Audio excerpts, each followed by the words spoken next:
On pourrait peut-être dire qu'il y a une lueur d'espoir lorsqu'on voit ceux qui ont passé plus de 16 mois en prison sortir.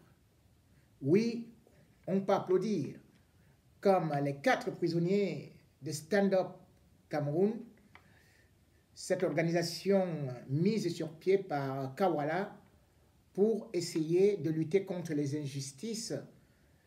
Et malheureusement, ceux-là ont eu, sans être coupables de quoi que ce soit, à passer une bonne partie de temps à moisir dans des fins fonds de cellules.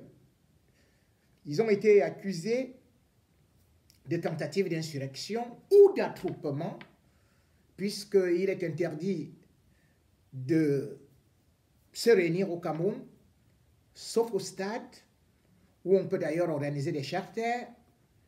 Il est interdit de marcher au Cameroun, sauf pour aller au stade, là où, bien évidemment, on peut aller assister à une scène de foire.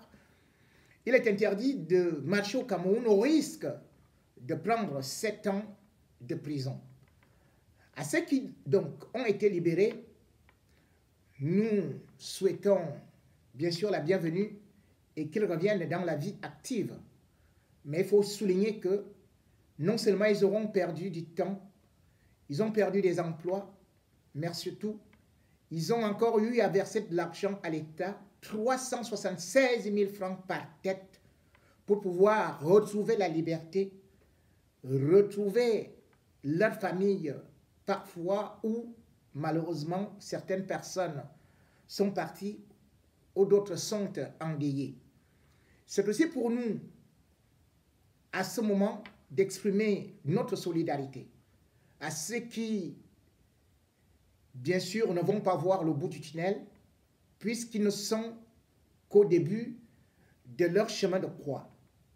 Je pense particulièrement au professeur Alain Foguet, à tous les militants du MRC et aussi au jeune Bibou Nissak qui n'a jamais marché, mais qui est en train de croupir en prison, incapable de pouvoir voir son enfant, de pouvoir l'élever, et d'où d'ailleurs le cri de cœur de son épouse avec cette lettre qui, lorsqu'on la lit, fait qu'on puisse saigner, fait qu'on puisse verser des larmes. Oui, une mère au foyer, abandonnée, pas parce que son mari est parti en aventure, mais juste parce qu'il est d'un parti d'opposition et parce qu'il a cru que son pays était un pays démocratique et qu'il pouvait parler. Or, le Cameroun aujourd'hui, interdit de parler, interdit de critiquer, au risque d'être jugé d'antipatriotes. Nous sommes revenus à l'époque du parti unique où il faut uniquement applaudir celui qui est au pouvoir. Bibou Nissak est donc en prison, condamné à 7 ans, tout comme les autres qui n'ont pas marché ou alors qui sont supposés avoir marché dans les têtes des juges et qui se retrouvent dans des prisons où d'ailleurs il n'y a ni traitement, ni nourriture, ni rien, dans des conditions désastreuses. Et bien sûr que lorsqu'on est dans de telles conditions, d'aucuns profitent pour parfois vous tendre la main et lorsque vous y donnez, vous pouvez y mordre. On pourrait saluer l'initiative de Djekam Tchameni qui a dit qu'il crée maintenant un comité de libération des prisonniers d'opinion en voulant mobiliser non seulement la société civile, mais aussi les partis politiques, les religieux, bref, le monde entier et même les familles de ces personnes-là. On pourrait donc voir Djekam Tchameni marcher main dans la main avec peut-être la femme de Bibou Nissak. Mais est-ce une vraie union? Est-ce vraiment de la sincérité lorsqu'on essaie de voir le projet que Djekam Tchameni est en train de présenter? Au départ, Ce monsieur, puisqu'il faut l'appeler ainsi, avait eu à participer à un courant de liberté. Mais comme au Cameroun, les hommes politiques parfois sont comme des caméléons et savent retourner non seulement les vestes, mais changer aussi de couleur, Jekam Tchameni a souvent eu des positions très ambiguës et rarement a soutenu l'opposition, se permettant même plutôt à beaucoup le critiquer. A-t-il choisi les manifestations, a-t-il soutenu les manifestations qui pourtant sont reconnues dans la Constitution? A-t-il soutenu les militants qui depuis fort longtemps ont été arrêtés et croupissent dans des prisons infectes? A-t-il manifesté de la compassion vis-à-vis de ces familles? Mais non. Au moment où le MRC est en train d'engager une autre procédure à travers les institutions internationales ou la justice internationale, c'est là où lui réapparaît pour venir maintenant phagocyter ou alors s'approprier d'un mouvement comme pouvant libérer tous les prisonniers d'opinion. Faut-il prier, supplier sa liberté? Faut-il supplier la justice? Quelles sont les méthodes qu'il va utiliser? Va-t-il négocier avec les pouvoirs en place? Qu'est-ce qu'il va proposer lorsqu'il dit qu'il faudrait que cela se passe dans la paix? Nous n'en savons pas grand-chose dans la mesure où nous savons que le régime de Yaoundé a souvent été habitué à nous envoyer toujours des individus pour venir se placer devant et qui par la suite nous conduisent tout droit dans le ravin. Puisse Bibou Nissak, puisse Alain Fogué et tous ceux qui sont en prison être libérés et même loin, au-delà du Cameroun, qui subissent aussi des injustices comme Marie-Pauline Bella, cette journaliste qui a abandonné dans des prisons, dans une prison à Maka, justement à Abidjan, et qui, bien évidemment, se voit détourner son compagnon ou son ex-compagnon par l'ambassadrice du Cameroun en Côte d'Ivoire. C'est un véritable scandale sur lequel je vais revenir de fond en comble, de long en large, pour mieux encore vous expliquer à partir des éléments que j'ai pu obtenir. Mais pour l'instant, je voudrais d'abord aussi m'attarder sur une autre affaire qui traîne en justice, parce que aussi vrai, nous pouvons accuser la justice camerounaise d'être sous la férule de l'exécutif, aussi vrai, parfois, la justice française nous surprend par des sentences qui ressemblent parfois à des sentences très bien arrangées pour protéger certaines personnalités d'ici, certaines personnalités qui se comportent comme des colons ou alors des néocolons et qui, quand elles arrivent en Afrique, peuvent commettre toutes sortes d'abus, toutes sortes d'injustices. 146 Camerounais ont porté plainte contre Vincent Bolloré depuis le mois de septembre 2021 auprès du tribunal de grande instance de Nanterre. Ces 106 Camerounais, des villageois, se plaignaient justement des conditions de cette mise en botte de leurs terres, de cet accaparement de leurs richesses et surtout de la pollution de la nature de leur village. Ils n'avaient pas assez de moyens. Ils ont pu au moins trouver un avocat et on s'attendait à ce que la justice française puisse au moins regarder du côté des faibles, du côté des victimes.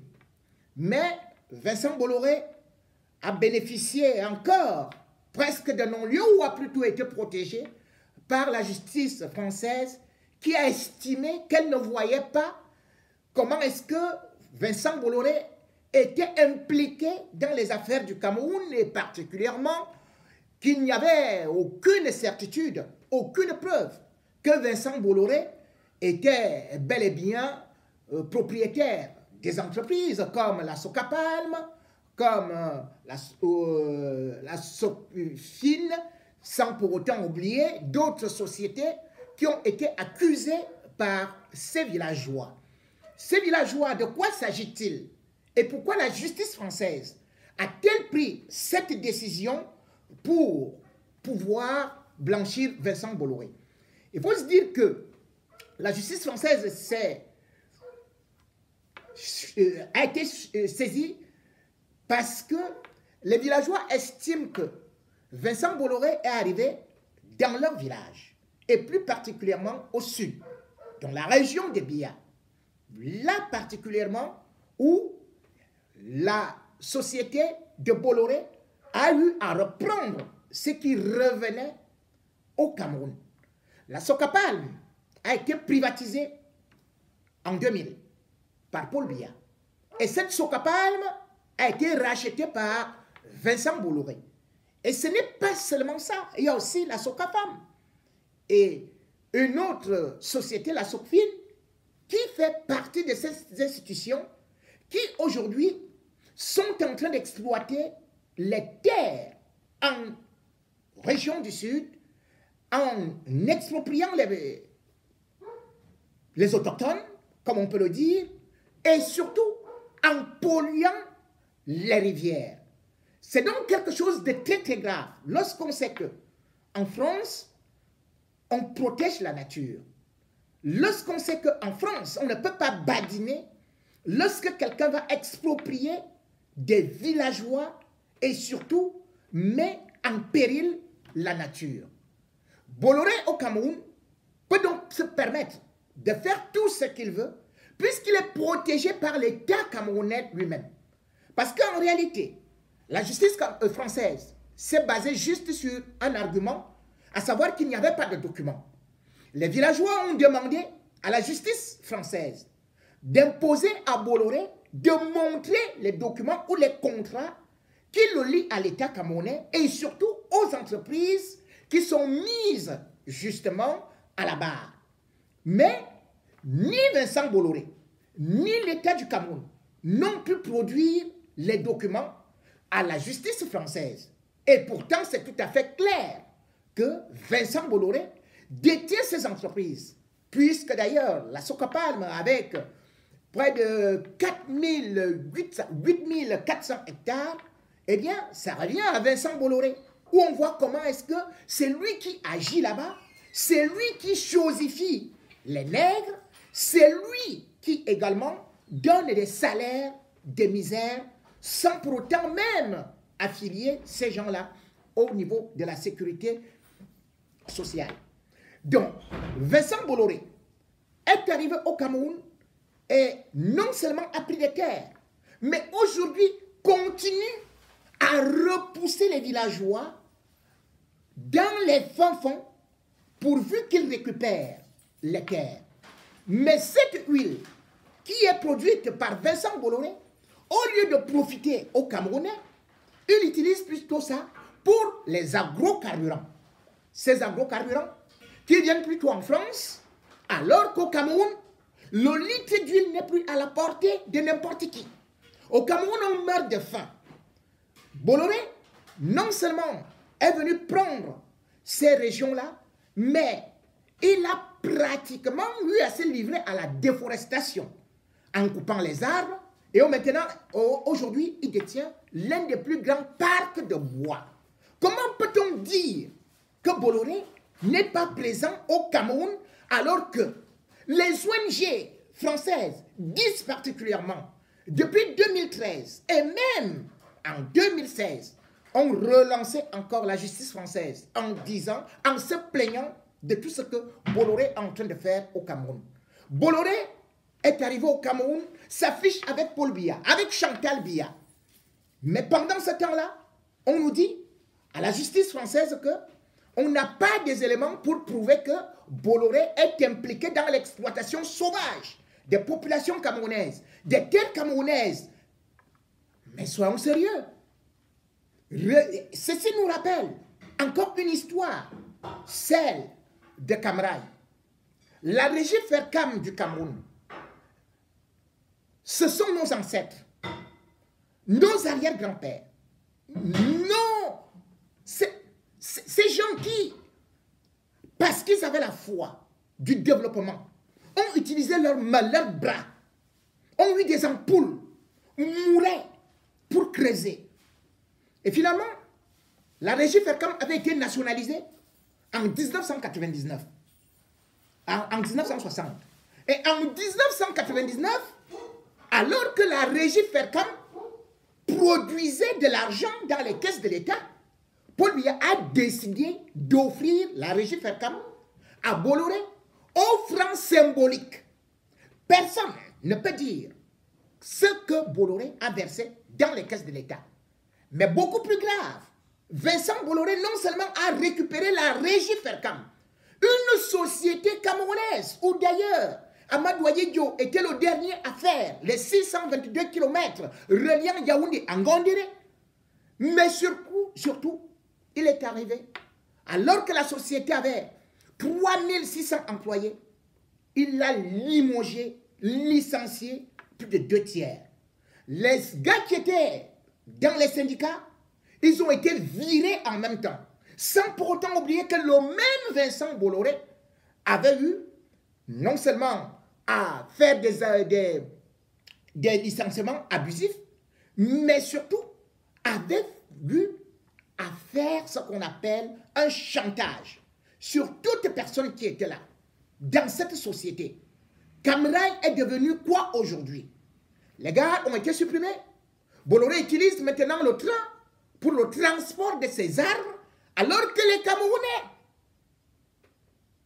dans certains villages, ne savent comment écouler les marchandises, meurent de faim, parce que Bolloré a confisqué ce train-là.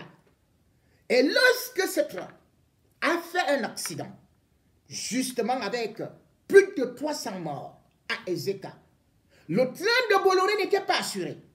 Bolloré avait dit qu'il devait refaire des rails, qu'il devait venir avec de nouveaux wagons, de nouvelles locomotives. Jamais il n'a fait cela. Et lorsque certaines victimes ont porté plainte en France, toujours en terre, alors que sa société est là, à Puteaux, qu'est-ce que la justice française a dit? La justice française a dit qu'elle était incompétente parce qu'il n'y avait pas de Français, de victimes françaises qui étaient concernées. Et lorsqu'on leur a attendu qu'il y avait 2 Français justement dans cet accident, ils ont dit non, un doit être à Nantes, l'autre doit être, donc on n'est pas compétent. Comment est-ce possible que la justice française ne soit pas compétente de juger un Français qui commet autant de crimes, autant d'esclavage, et qui est impliqué dans un homicide involontaire, puisque les trains de Camrail n'étaient même pas assurés? La justice française a balayé cela d'un revers de la main. Et l'affaire de Camrail, les populations, ou alors les familles des victimes, n'ont jamais été dédommagées. Vincent Bolloré a trouvé bon de dire à l'État camerounais, on va donner aux familles 1,5 million de francs CFA pour l'enterrement. Après cela, plus rien. La vie coûte-t-elle 1,5 million? Un accident de travail vaut-il en France 2 000 ou 2 500 euros? Et combien de fois la mort? Vincent Bolloré devrait être en prison dans la mesure où il a mis en danger la vie d'autrui. Beaucoup de familles sont mortes. Beaucoup de gens ont été enterrés dans le ravin, puisque jusqu'à présent, on cherche même encore les dépouilles. Il y a eu beaucoup de disparitions. Il y a des infirmes. Mais dans tout ça, il n'est pas condamné. Voici donc une fois de plus ce qu'on appelle le néocolonialisme. Avec celui qui nous disait qu'il est le meilleur élève de la France, Paul Biya. Oui, il a donné le Cameroun à Bolloré. C'est lui qui a donné le port autonome à Bolloré. Et c'est lui qui en fait maintenant semblant de chanter qu'il est en train de vouloir faire partir Bolloré. Tout ça, c'est du théâtre. Puisque en 2008, le premier Camerounais à gérer le port autonome de Douala s'appelait Etundo Yono, qui sortait de la SRC, la Société de recouvrement des créances de l'État. Le port autonome marchait bien. Et surtout, il avait dénoncé Bolloré. Dès qu'il avait dénoncé Bolloré, alors que le conseil d'administration lui avait donné quitus, alors que Paul Biya venait de lui adresser une motion de soutien, enfin une lettre de félicitations, le même Paul Biya l'a relevé dès que Bolloré est parti le rencontrer pour dire que Etundo Yono était en train de lui demander de payer dans les caisses de l'État. Paul Biya a préféré privilégier Vincent Bolloré et virer Etundo Yono. Voilà donc notre pays. Voilà des Camerounais du Sud qui votent Paul Biya à 100%. Ils sont à crédit. Et voilà qui se retrouvent orphelins parce que l'État du Cameroun refuse de donner, de fournir aux avocats des victimes, à la justice française, les documents relatifs aux exploitations de l'EVA, de l'huile de palme au Cameroun. Ces palmerins sont au nom de Bolloré, même s'il a monté une autre structure parallèle, comme il sait souvent le faire, en Belgique ou encore aux Pays-Bas, mais on sait pertinemment que c'est lui qui a signé les contrats avec l'État du Cameroun grâce à son ami Paul Biya. Cette justice-là, également, est une justice politique que nous devons dénoncer parce que Vincent Bolloré, jusqu'à présent, alors que par exemple au Togo, tout le monde a pu voir, ou au Bénin, comment on est en train de vouloir l'expulser, comment on est en train de l'accuser. Mais au Cameroun, Vincent Bolloré est encore bien assis, bien installé, peut gagner des procès n'importe comment et surtout être protégé par l'État du Cameroun. Ça, avec ça, on comprendra finalement qui est notre ennemi. Notre ennemi, aussi vrai les Africains sont en train de défiler aujourd'hui en France pour le soutien au Mali par rapport à la France. Mais avant tout, il faudrait savoir que, exactement comme certains chefs d'État de la CEDEAO qui sont derrière cette France-là, qui soutiennent la même mise de la France sur l'Afrique, aussi vrai Biya est celui-là qui soutient justement l'esclavage des Camerounais au profit d'un colon français. Paul Biya l'a dit, l'a avoué, il est là pour l'intérêt de la France. Et d'ailleurs, son premier conseiller s'appelle Yvonne Omnes.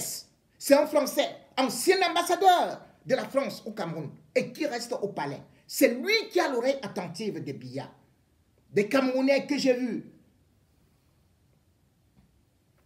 en tout désespoir parce qu'ils espèrent au moins récupérer leur terre. Vous vous rendez compte? Les Camerounais sur leur terre sont expulsés, expropriés, chassés par Bolloré. Mais ce n'est pas possible. Qui en France peut venir expulser un Français de sa terre? Quel Africain? Mais non. Ces dirigeants africains, ce sont d'abord eux nos ennemis. Oui, la France, ils sont le bras séculier, le bras armé de la France. Paul Biya l'est. Et il faut l'accepter. On ne peut pas dire que nous combattons la France. Nous dénonçons la France. Et nous ne dénonçons pas leurs chefaillons, leurs représentants des comptoirs coloniaux, comme Biya, comme il le fait.